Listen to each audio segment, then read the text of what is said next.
India is a strong partner on very, very many levels with the United States.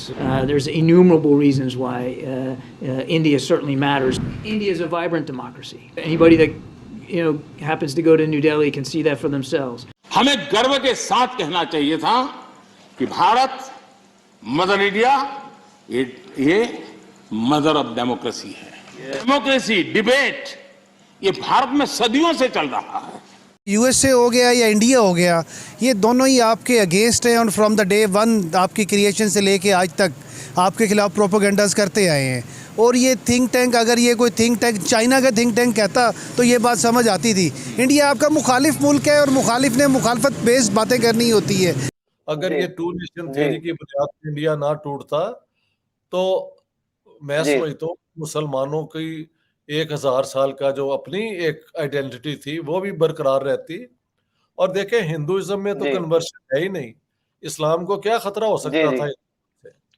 एक तो है ना कि कन्वर्शन वाली रिलीजन हो, तो वो तो आपको कहते हैं ठीक आपका अपना तरीका है जिंदा रहने का, प्रस्तित करेंगे, तो व्हाट वाज द थ्रेट?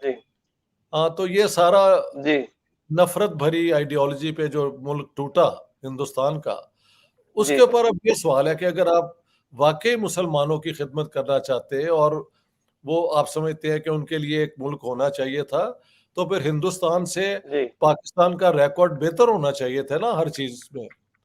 अब हम बैंकरप्ट हो गए हैं, तो ये तो इंडिया ने तो नहीं कराया, ये तो हमारी रूलिंग क्लास का वो क्या कहते हैं एक बहरान है सोच का और फार साइटेडनेस की कोई पॉलिसी नहीं है। मैंने हमेशा कहा है कि मुस्लिम लीगी लीडर जो शुरू से थे ये टैक्टिशियन थे, टैक्टिक्स में बहुत बादशाह है, लेकिन स्ट्रेटेजिक थिंकिंग इनमें है ही नहीं। यूएसए जो है वो भी डबल गेम करता है, इंडिया भी। तो हम लोग हमेशा से रिलाए रहे हैं एड के लिए, या हमें कोई मुश्किल होती है हम जाके बैठते हैं अमेरिका की कॉलोनी के अंदर। तो अगर ये जिस तरह आप कह रहे हैं डबल गेम उसकी रही है, तो फिर हम हमेशा उसकी कॉलोनी में जाकर क्यों बैठे हैं? एक तो इस बात का जवाब दीजिएगा, और दूसरा जो ह्यूमन राइट्स की आपने बात की है, इस वक्त जो मौजूदा सूरत हाल है यहाँ पे आपको लगता है कि ह्यूमन राइट्स जो हैं वो सिक्योर हैं? क्योंकि हम अपने जर्नलिस्ट को देख लें, अभी तो रिसेंटली इमरान रियाज खान साहब का नहीं पता चल रहा कि वो कहाँ पे, उनके साथ इशू क्या हुए हैं, कोई इस बात को मानने को तैयार नहीं है कि हमने उठाया था। और जिस तरह जो के कारकुन थे एक सियासी पार्टी के, उनको उठाया जा रहा है और उनका कोई रिकॉर्ड नहीं है कि वो कहाँ पे हैं कहाँ पे नहीं है। तो किस तरह आप पहले तो वो जवाब दे दीजिएगा और दूसरा भी साथ ही साथ इसका भी ज़रा बता दीजिएगा। देखें, जो पहला आप कह रहे हैं कि हम वहाँ क्यों जाके बैठे हैं, देखें आप देखें Pakistan is an independent state and since the creation of Pakistan that is written into our constitutions and we have a liaison with the international states। तो हमने उनके साथ चलना है, बात करनी है, मुख्तलिफ तरीक़ाकार में चलना है। जो हमारे MOUs हैं, इंटरनेशनल जो बायलैटरल्स ट्रीटीज़ हैं, उसके तहत स्टेट्स का स्टेट्स के साथ ताल्लुक़ रहना है। हम ताल्लुक़ नहीं तोड़ सकते। एक यहाँ पे आप सही कह रहे हैं, ताल्लुक़ नहीं तोड़ सकते। हमारे रिलेशन इंडिपेंडेंट जो आप कह रहे हैं वो भी होना अच्छी बात है, लेकिन इस तरह के अगर कोई मसला होता है कि हम लोगों ने किसी अब जाना था रशिया के साथ ऑयल लेने, तो हमें ये प्रेशर था कि यूएसए जो है वो नाराज़ होगा, हम नहीं कर सके। तो ये किस तरह की आज़ादी है कि हम लोग अपने जो खारजा पॉलिसी के फ़ैसले हैं वो इसको देखते हुए कि यूएसए नाराज़ होगा हम ये स्टेप ना लें। हम लोग कहते हैं जी ईरान के साथ हम ये मामला नहीं कर सकते क्योंकि उधर जाके सऊदीया नाराज़ हो जाता है। तो ये किस तरह की आज़ादी वाले जो खारजा पॉलिसी की हमारी के उस हिसाब से हम फैसले करते हैं? मेरे ख्याल में ये सवाल अगर आप बिलावल भुट्टो जरदारी साहब से पूछते तो वो आपको बेहतर रिस्पॉन्ड कर सकते थे, या सेक्रेटरी खारजा साहब हैं वो आपको जवाब दे सकते थे। आपकी राय में सिर्फ तो मेरी देखिए हमारी राय, हम लोग क्योंकि लॉ वेडिंग्स हैं और कॉन्स्टिट्यूशन, आइन और रूल ऑफ लॉ, डेमोक्रेसी की बात करते हैं और उसके प्रमोटर भी हैं, प्रोटेक्टर भी हैं, और हम थ्रू इम्प्लीमेंटेशन ऑफ लॉ बात करते हैं। तो लीगल हवाले से अगर हम बात करें, जो आप ह्यूमन राइट्स के हवाले से बात कर रहे हैं, पाकिस्तान के अंदर जो सिनेरियोज हैं, जो सिस्टम्स हैं, जर्नलिस्ट की आप बात कर रहे हैं, देखें आपने जो पोलराइजेशन क्रिएट कर दी है, अब आपके आधा जर्नलिस्ट जो आपके मेन स्ट्रीम मीडिया के जर्नलिस्ट हैं वो इसको इमरान रियाज खान साहब को जर्नलिस्ट ही नहीं मान रहे। देखें ही से वो उसको यूट्यूबर काल रहे हैं, जो आपका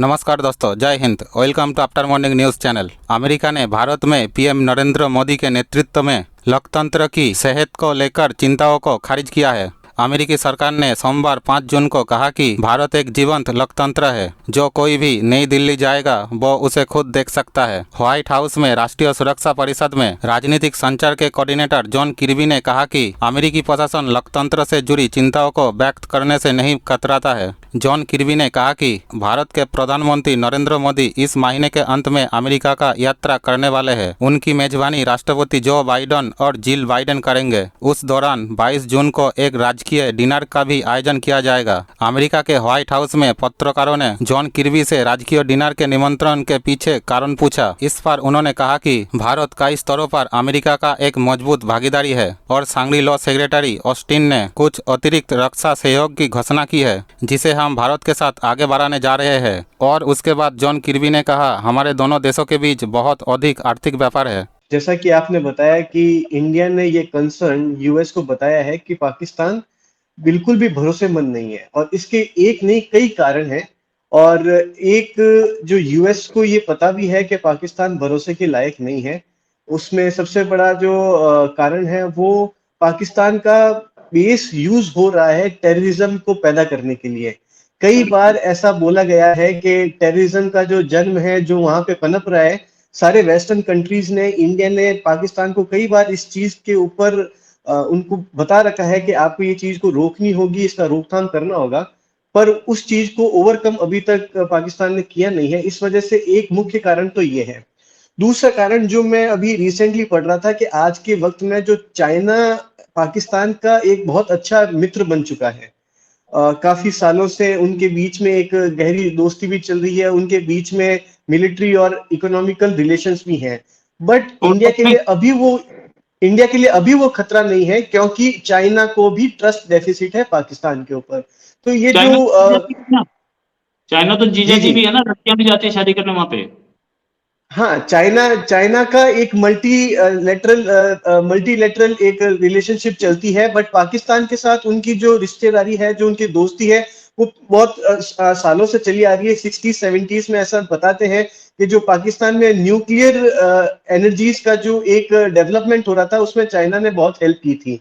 और एज रिसेंट एज अभी कुछ ही वक्त पहले चाइना ने 2017 में एक उनका जो ग्वादर पोर्ट है उसके ऊपर चाइनीज कंपनी को लीज पे दिया था 40 years. Now China is planning to make it a military base. वो चाह रहे हैं कि वहां पे अपना मिलिट्री बेस तैयार करें। तो एक रिलेशनशिप चाइना पाकिस्तान की बहुत है, बट मैं ये इसलिए कह रहा हूं क्योंकि इतनी गहन जो रिश्तेदारी है चाइना और पाकिस्तान में, फिर भी चाइना को पाकिस्तान के ऊपर भरोसा नहीं है। तो ये जो लैक ऑफ कॉन्फिडेंस की बात भारत ने अमेरिका से की थी, ये कोई नई बात नहीं है, ये जग जाहिर है। और उनके जो क्लोजेस्ट एलाइज हैं वो भी उन पे विश्वास नहीं करते हैं। राइट। और चाइना जो है वो एक्चुअली चाइना से तो रिश्ता वो है कि पाकिस्तानी लड़कियों की चाइना में शादी होती है और बोलते हैं जीजा जी है। अच्छा, ये जो मैट्रिमोनियल रिलेशंस होते हैं ना, जैसे इंडिया और नेपाल के हैं,